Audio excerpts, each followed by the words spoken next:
Hello, everybody, and a huge welcome to the Stand Up to Racism International Conference and to this session, Climate Migration, Walls and Borders, What is Climate Justice? I'm Ruby Hirsch, and I'm going to be chairing this session. So first of all, I want to let you know that by Friday, we had over 1,500 bookings for the conference. So it's going to be a huge and exciting event with crucial discussions and networking and organising to take on the challenge of fighting racism. And I'm really excited for both this session and the plenaries and tomorrow's workshops, and I hope that you are too. We've got a fantastic panel of speakers for today's workshop. Before I introduce the speakers, like I said, I'm Ruby and I'm part of Stand Up to Racism Glasgow. And as you know, we've got Cop26 coming to the city. So if you wouldn't mind, I'd like to make a small contribution myself before we introduce the next speaker. So we know that climate change is an anti-racist issue, that the IPCC stated that the greatest single impact of climate change might be on human migration. Estimates on the increase in migration vary hugely, but the most cited estimate says that there could be 200 million climate refugees by 2050. People fleeing from failed harvests, droughts, flooding, and already disasters are the main reason for people being displaced, with weather disasters as the majority of those. So it's happening right now. And what have we seen as a response here in Britain from our government? Priti Patel's Nationality and Borders Bill makes it harder to get into Britain and will make life harder for refugees once they do arrive here. And it seeks to distinguish between good and bad, or legitimate and illegitimate refugees. And we know that we have to say clearly, no one is illegal. All refugees are welcome here. And I think maybe most horrifically about the bill, Priti Patel proposes detaining migrants in an offshore detention centre. So this is their response to increasing levels of migration caused by climate change. Close down the borders, build higher walls, bigger prisons. And we see Fortress Europe letting people drown in the Mediterranean, prosecuting those who tried to help them. This is the kind of dystopian vision that they have for the future, one where only the richest people and the most powerful countries can survive the horror of climate chaos, and where marginalised communities, Black and brown people, poor countries in the global south are left to sink under the sea or be destroyed by drought. And people fleeing destruction will be shut out by the most violent means. We can't allow this trajectory to continue. I think as anti-racists, we've got a crucial role to play in fighting against this vision of the future and fighting for a future where we look after people, where we welcome refugees who are fleeing, where we share resources that we have in a rational way that respects our shared humanity. We know that climate change is disproportionately caused by emissions from the global north because of the history of empire and colonialism, and the continued exploitation and oppression of the global south by Western imperialist interests. Britain, for example, as a tiny country, is actually responsible for 7% of historic emissions in the world because of our blood-soaked history and empire. And yet it's the poorest countries, the poorest people on earth who have contributed the least to this catastrophe that will be paying the first and the worst price. So I think the climate movement has to take up questions of oppression and injustice. Environmental disasters disproportionately affect the global south and Black communities. But international bodies like the UN, the G8, Cop26 will protect the interests of the global north and just dismiss the concerns of marginalised people. So the movement for climate justice must amplify voices from the global south, Indigenous movements, the anti-racist movements. We have to take on welcoming refugees as one of our central demands. That means that anti-racists have to place themselves in the climate movement and be part of that struggle. The climate movement and the anti-racist movement from now until forever, as far as I can see, are going to have to go hand in hand. So here in Glasgow, we're preparing for massive street mobilisations outside the Cop26 summit in less than 3 weeks' time. And that's exactly what we've been trying to do. The first block of the march on November the 6th will be the Indigenous Peoples block, and followed by that will be the anti-racist migrant justice block. And I've been a part of that organising committee on behalf of Stand Up to Racism, and a representative from Love Music Hate Racism has as well. And we've been feeding in and using our networks to build that block really big. At the moment, it's a really broad coalition of anti-racist groups, migrant and refugee groups, faith groups, and so far it's been a really positive and united step forward for anti-racist action in the climate movement. So I'm really looking forward to seeing how the migrant justice and anti-racist bloc shapes up on November the 6th. The block's going to be led by a banner that says "No climate justice without racial justice." And we as Stand Up to Racism Glasgow are producing a poster laying out why climate change is an anti-racist issue and urging anyone who stands against racism in the city to join the block. Glasgow has a proud history of anti-racism, from the Glasgow girls in Drumchapel who defeated the government on child detention, to this year on Kenmure Street, just 5 minutes from my home, thousands of people coming together as a community to defeat the Home Office and stop a dawn raid. And we're going to bring that spirit into the climate movement. We're going to bring that spirit to COP26 when the whole world is watching, and say that the people of Glasgow welcome refugees. Glasgow stands with the global South, and that we're going to stand together to try and protect our planet for everyone. Now I'm going to introduce our fantastic panel of speakers and tell you the order that they'll come in, and then our first speaker is John Sinha from the Campaign Against Climate Change, and he's going to speak for 5 minutes. Thank you, John. Hi, thank you for the introduction. I think you've stolen a lot of my thunder there, the stuff I was going to say. I've got some slides I would like to share with you that sort of highlight some of the points you've made. Let me just start with this one slide. Where is present here? No.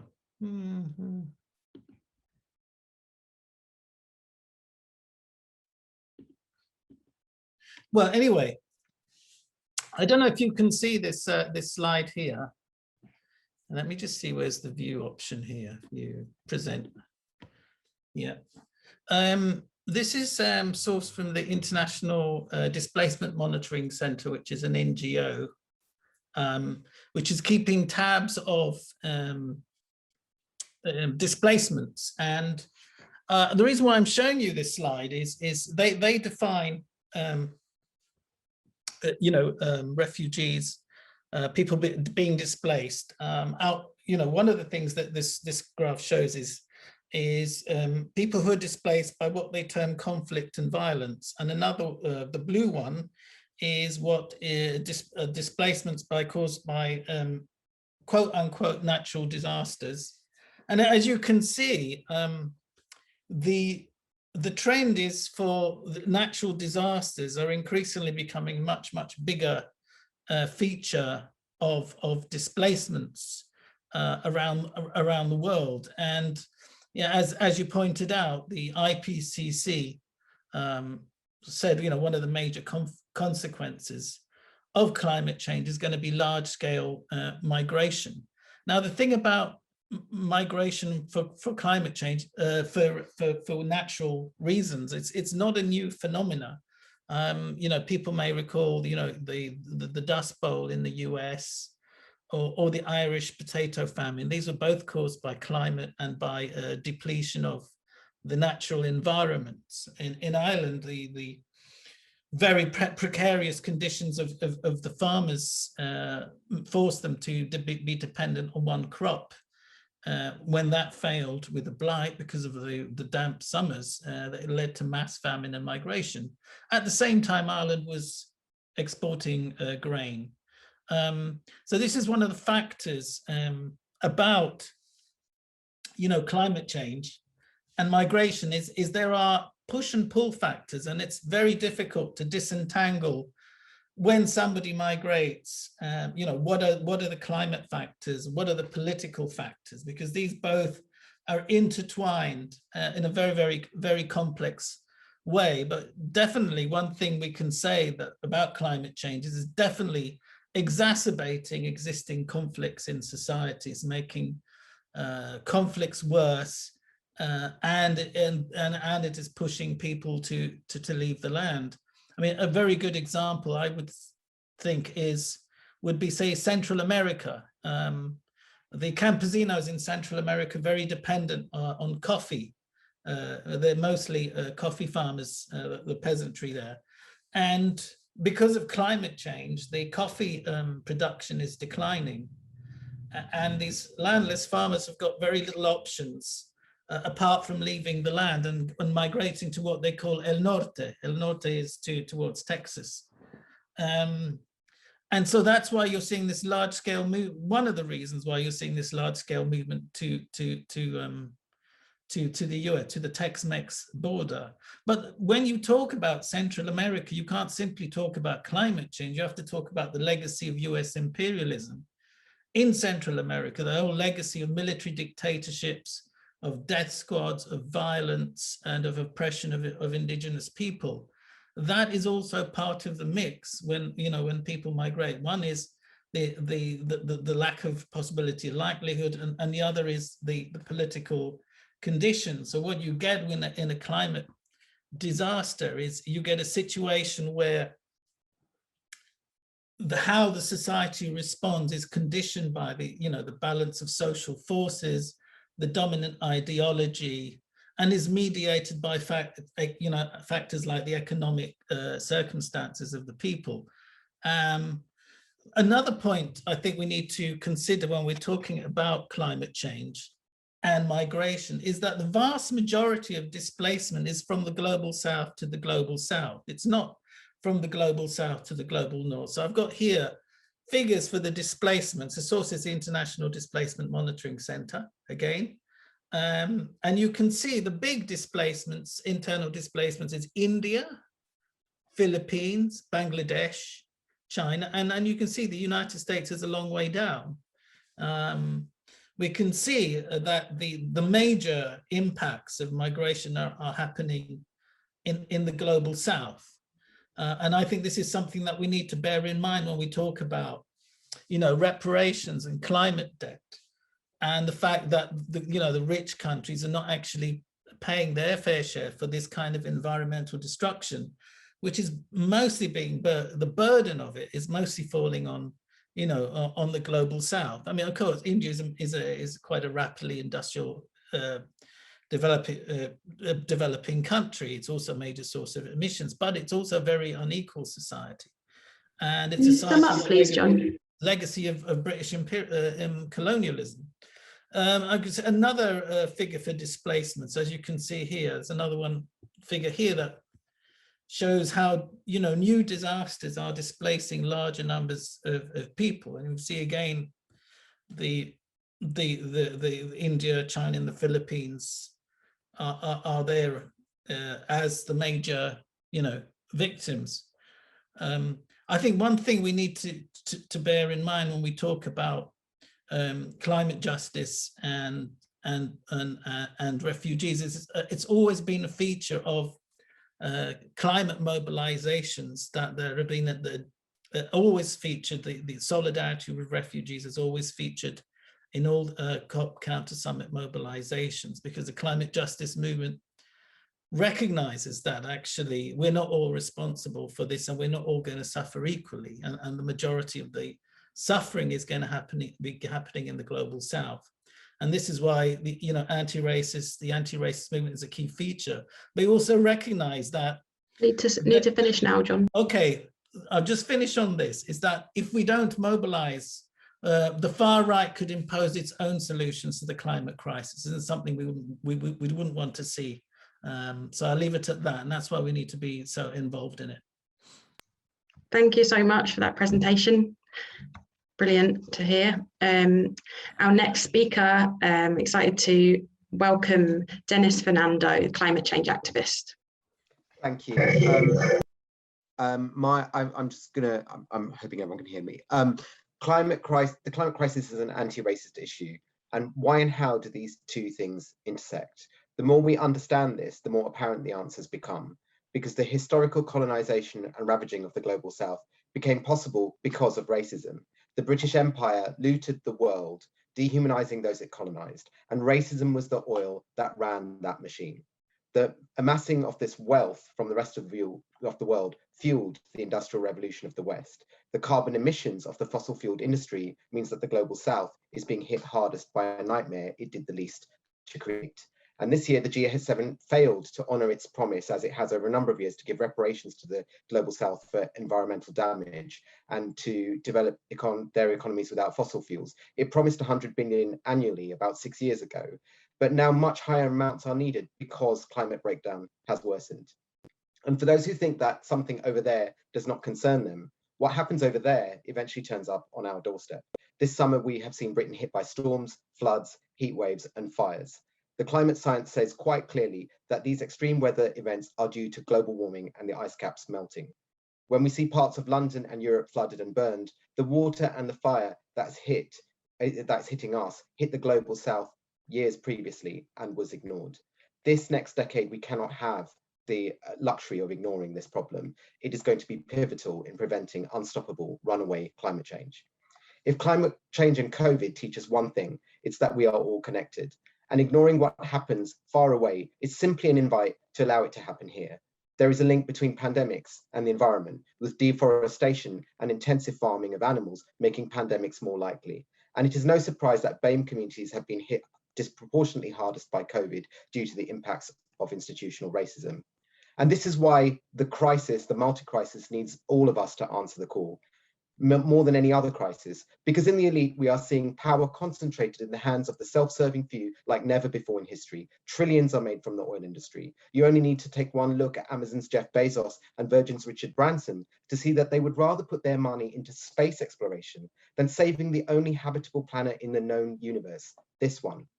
And one thing we can be sure of, the top 1% are the inheritors of a power that comes from colonial exploitation, war, and racism. So we cannot be surprised that whatever questions the current crisis throws up, their answer is racist division, war, and more oil. All of these create destabilization, as has been said earlier, and the movement of people. Climate refugees could number hundreds of millions by the middle of this century.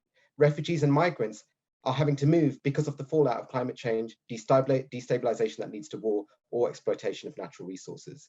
They are on the front line of this crisis. The movement of people is the result of the West's destructive policies.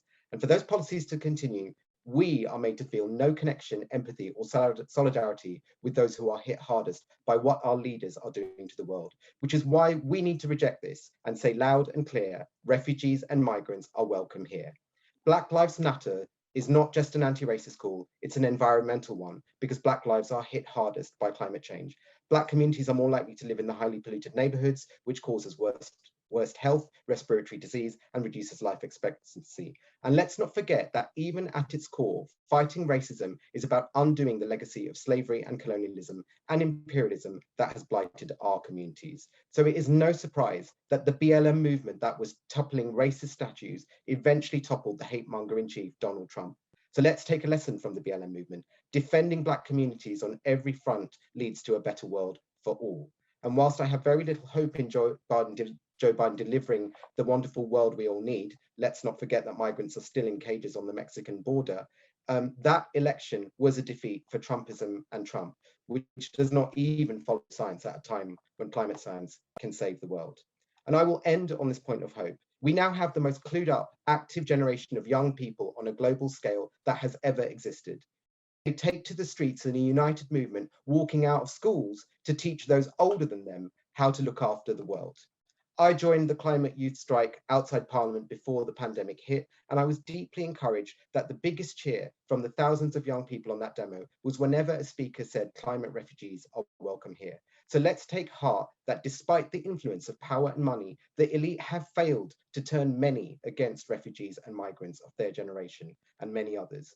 We need to support and embolden all those who want the tipping point for a better world to outrun the tipping point of climate catastrophe. We all have a role to play, and it begins with understanding our common humanity. So let's stand up for climate refugees and migrants whenever their humanity is threatened, and let's defeat the crisis caused by racism, COVID, and climate change in one united movement. Thank you. Thank you so much, Denis, for that really inspiring contribution. Yeah, that's amazing to hear. So yeah, I'd like to introduce our next speaker, who's Asad Rehman from War on Want. Thanks, Asad. Thanks, Ruby. I mean, it goes without saying, to be an anti-racist is to be an internationalist, and as Denis set out, it's simply not possible to discuss the realities of climate injustice. We can all see the killer floods, fires, famines at this very moment, destroying lives and livelihoods of millions of people in the global south, displacing them, or about how it amplifies existing racial, patriarchal and economic injustices within societies and of course between the richest and poorest societies, or that the climate crisis is the result of racialized capitalism. And we can see that in this arc that connects the shackles of slavery, the gunboats of colonialism to the noose of imperialism and neoliberalism, and that active exploitation of resources and people of the global south for profit accumulation. But this, at the core of that, of course, is this, all of these multiple crises, whether we talk about COVID, inequality, climate, has this idea of sacrifice zones, and it's baked into our political and economic systems. And they're not just geographical spaces, places, or even moments in time, but they are both the historic and present day calculation that the lives of those who are Black, brown, Indigenous, poor can be sacrificed. And it sits at the core of all policy making in the global north, right? Just the reality, you hear a lot how important it is to limit temperatures to below 1.5 because we know what it means in terms of runaway and catastrophic climate change. Well, we have used up by the end of this year 89% of the carbon budget from 1.5.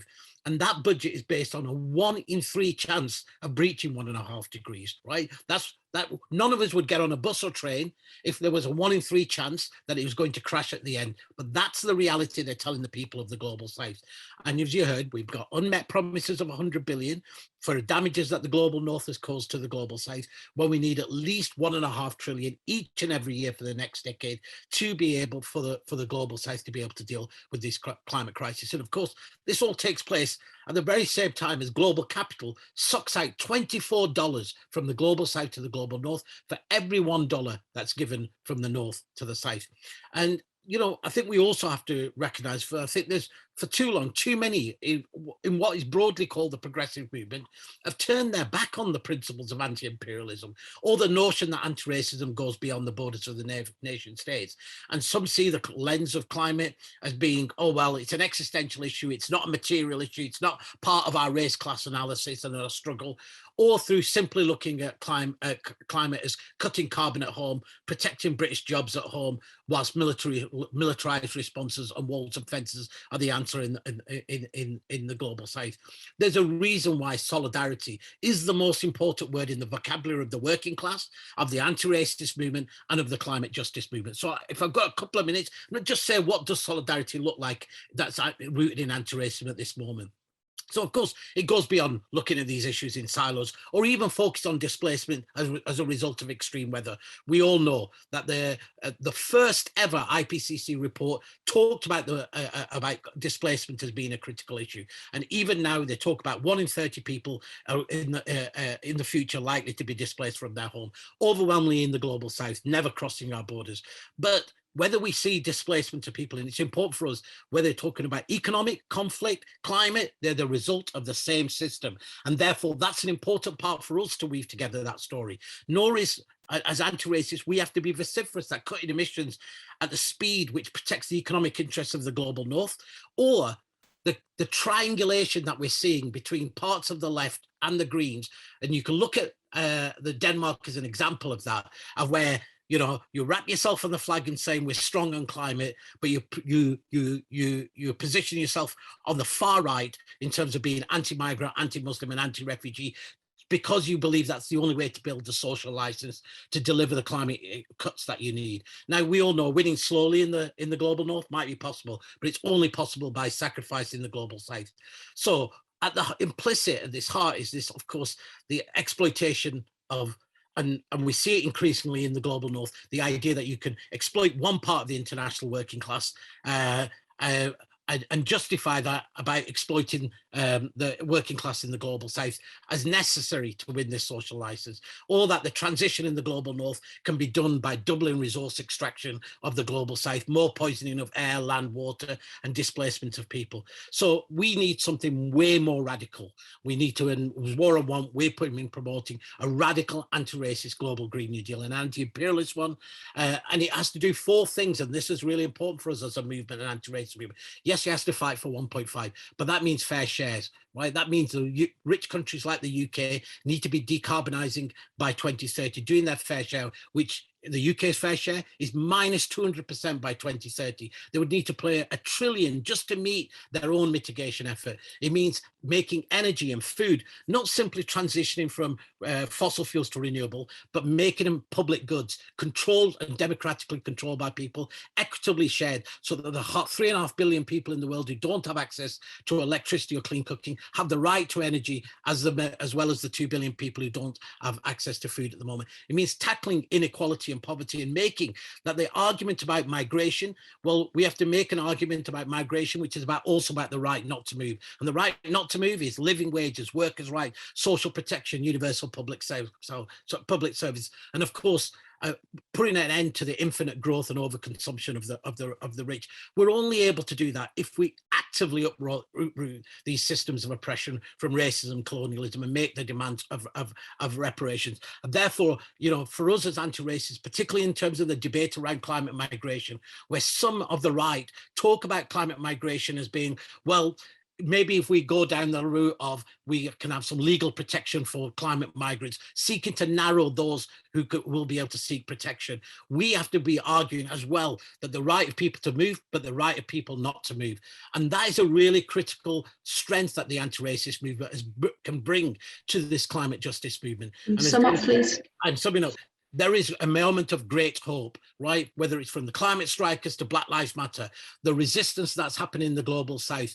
The question has always been from the global south, where is this intersectional movement in the global north? Where is the movement of movements? Where is it that's transformational, that seeks to undo these systems of injustice, oppression? There is a window of opportunity for us. Let's build towards that. And as Ruby said, November 6th is a global day of action on climate justice.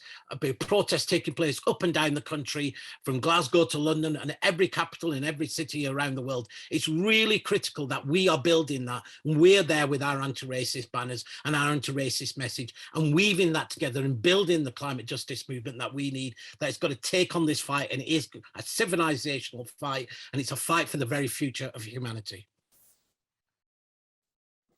Thank you so much, Asad. So I think that's a good place to round off the discussion. But just before I bring the speakers back, just like to say thanks everyone that made a contribution or in the chat. I thought it was a really interesting discussion. And I'm going to make a few announcements.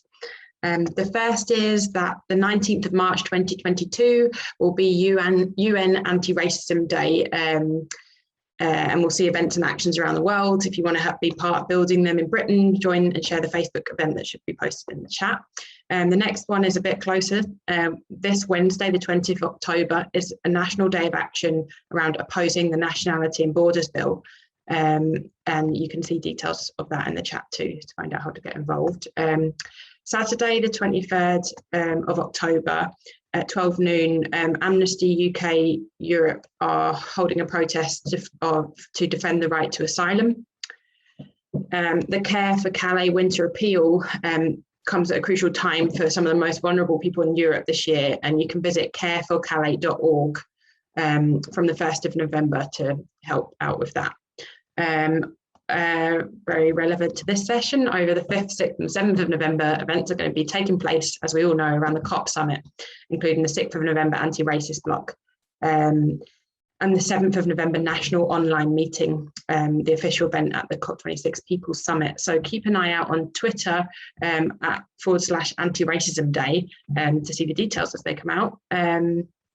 Also, if you want to find your local Stand Up to Racism group, you can visit standuptoracism.org.uk and check on the list of groups and find out how to join your local one.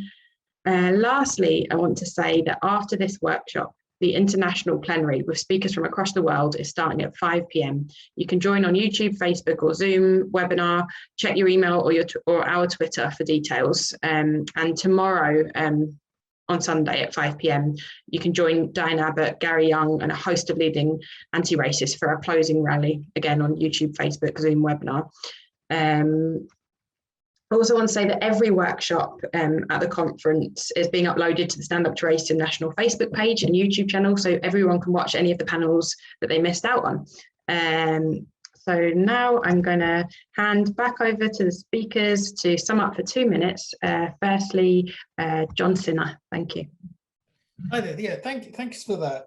Yeah, I wanted to come back on the question of climate debt and climate justice. I don't think it's an accident that the countries that are doing so much to militarize their borders, we consider the European Union or the United States with, you know, Trump's steel wall across on the Tex-Mex border, or Britain, Fortress Britain and Priti Patel's horrible idea of you know, making refugees drown, actually criminally. I think it's absolutely criminally irresponsible. I don't think that's a coincidence that the same countries that are responsible for the climate chaos, like Britain, are also militarizing their borders. I think they're very much connected. And I think, as Gareth Jenkins pointed out, you know, that Britain's legacy of slavery is very much connected with this. If you consider, for instance, there's a very interesting campaign that Dorset Stand Up to Racism are doing, and it's making these links between climate debt, colonial debt, and the legacy of slavery. So Richard Drax MP is one of the richest men in Britain. He's one of the largest landowners in Britain. He owns a huge estate, the Drax estate in Dorset, and he acquired his wealth through sugar. So his family, the Drax family, one of the leading slavers in the West Indies, in Barbados. And so all their wealth derives from slavery, and they still have a sugar plantation in Barbados to this day, the Drax Hall estate. And one of the demands of Dorset, you know, Stand Up to Racism, is that the Drax family must surrender its huge land holdings in Barbados and give it to the people of Barbados, because it doesn't belong to this horrible family.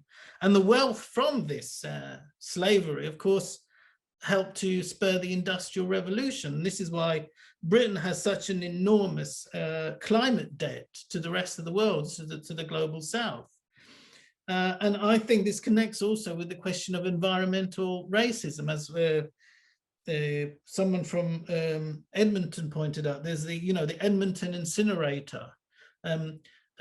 We know that the areas with the highest air pollution happen to be also black areas. This is not a coincidence.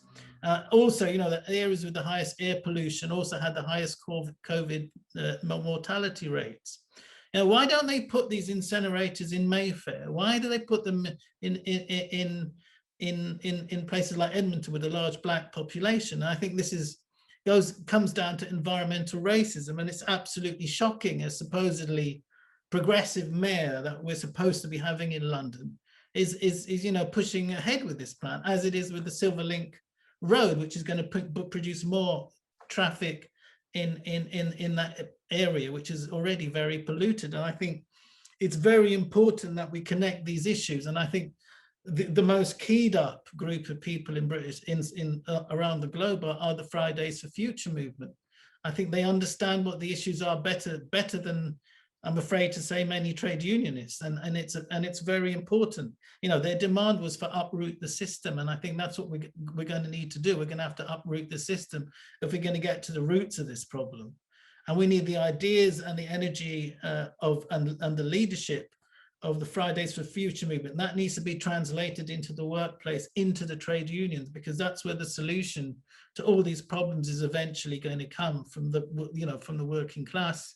Organized working class is able to actually end borders, because, you know, definitely borders have nothing to do with any notion of climate justice whatsoever. They're arbitrary imposition of states, but definitely we need to get the trade unions on board with the issues of climate justice, make sure they understand it, because I think they have a lot to learn from the young people from the Fridays for Future movement. I'll leave it at that. Thank you very much, John. Now I'll hand over to Denis Fernando.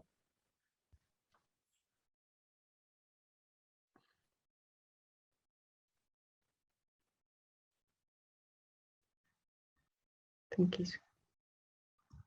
Sorry, you can hear me, could you?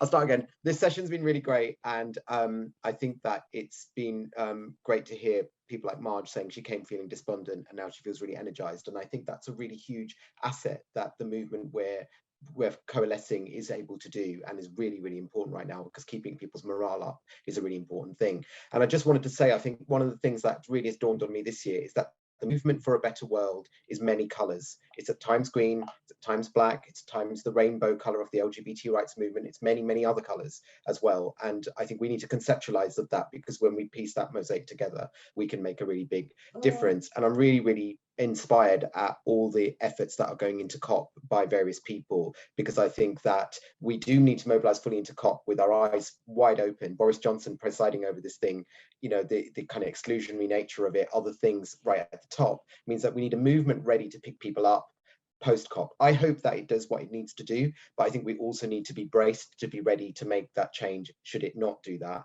And should leaders, as they have historically in the past, failed us, we've got a movement ready to carry on, because particularly young people, this is a huge existential crisis for them, and they need morale. And we need to say, look, the suffragette movement, the anti-apartheid movement, it wasn't a hand down from people at the top suddenly deciding it was a nice thing to do to give women the vote, or let's, you know, topple racism in South Africa. It was a worldwide movement from the bottom up. And here we are again, and let's just pick that baton up and carry on with what those people would have wanted us to do in terms of saving the planet. And I think that when you look at the UN's response to the IPCC report and the Code Red, they say, you know, we need governments, business, and civic society to come together. Governments, obviously, because of policy, business because of money, but look at who they've put on an equal parity. Civic participation is all of us.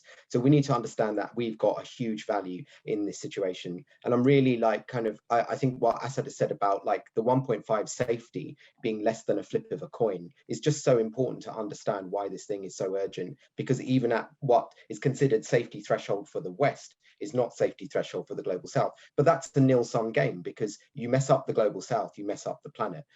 So I think that's a really powerful message that I've taken from this. And also, I think that the idea that migrants and refugees are not good and bad movers in the situation is a thing that we really can make a contribution to, because our government's one of the governments of the world that's saying that quite a lot. And I just end with this one thing, which is the concept of carbon democracy. So like, it's a kind of a modern day version of what we've talked about with the kind of industrial revolution and things like that, which is that, you know, the per capita emissions of a person in India or a person in the global South is way much lower than a person in the North and in the West. So, you know, if we apply racism to that, the richer and whiter you are at the moment under the current system, the more right you have to carbon consumption, and the poorer and blacker you are, people of the global South, the less right you have to a life, you know, to a stable life, to bring up your children, to live in a country, or you know, having to move. All those rights are being truncated down. So I think we've got to look at those concepts of what does real equality and real democracy look like, and looking at it through the lens of anti-racism, you see the clear picture and where the change needs to be made. Thank you so much, Denis. And now, last but not least, over to Asad Rehman from War on Want to sum up the discussion. Yeah. Thanks a lot. And like Denis, I'm just overwhelmed by how much great organising is being done at the grassroots level of trying to connect the anti-racism in these COP26 hubs and mobilising towards November 6th. Look, we all recognise no temperature level is safe and it's deadly for many, but we also know change is coming, right? The only question is going to be change for who, by who, right? And in that, whose lives are going to be protected and whose lives will be sacrificed. Now, often, you know, I think for many people, particularly in progressive movements, characterize the right and the far right as being climate deniers, right? They look at Bolsonaro and the Trumps, but the reality actually is way more frightening. If you look at what the real far right is saying, they're using the climate crisis, right? Whether you look at Orban, Salvini, Le Pen, they're saying there is a crisis, it's happening, and that's why we need walls and fences. We need to, and of course, justifying and scaling up racism and xenophobia. They're saying we're going to be swamped by migrants and refugees. That's our only response. And the flip side of that, in terms of the far right, is of course the response of the state. And we've, you know, all know about, you know, particularly the UK, but many other rich countries have been doing their best to dismantle what limited protection there was existing in terms of refugee rights. But just as telling is, you know, when you look at what the militarized response, look, the US military reports on the climate crisis 20 years ago said that key priority is to protect the US from climate migrants and refugees from the Caribbean and Latin America. They called for a building of a wall between the United States and Mexico and a massive ramping up of military spending. And that, of course, was then picked up by Trump. And, you know, we're in at the COP, we're going to see, of course, lots of grandstanding by rich countries, including by Biden, who's going to say, well, we're putting up more climate finance. And it's fascinating. They're promising about $5.5 billion at the moment. They're going to ramp that up to about 11 billion in 2024. That's 3 days military spending to 6 days military spending, right? For the biggest crisis facing all of us. And the same story is playing out, of course, in both the European Union, Australia, etc. The politics of Fortress Europe, the politics of seeing climate as a national security issue. And as the UN Special Rapporteur Philip Alston said, look, this is where we are in a moment of climate apartheid, where the rich are using their wealth to seek safety whilst leaving the poor to burn and die.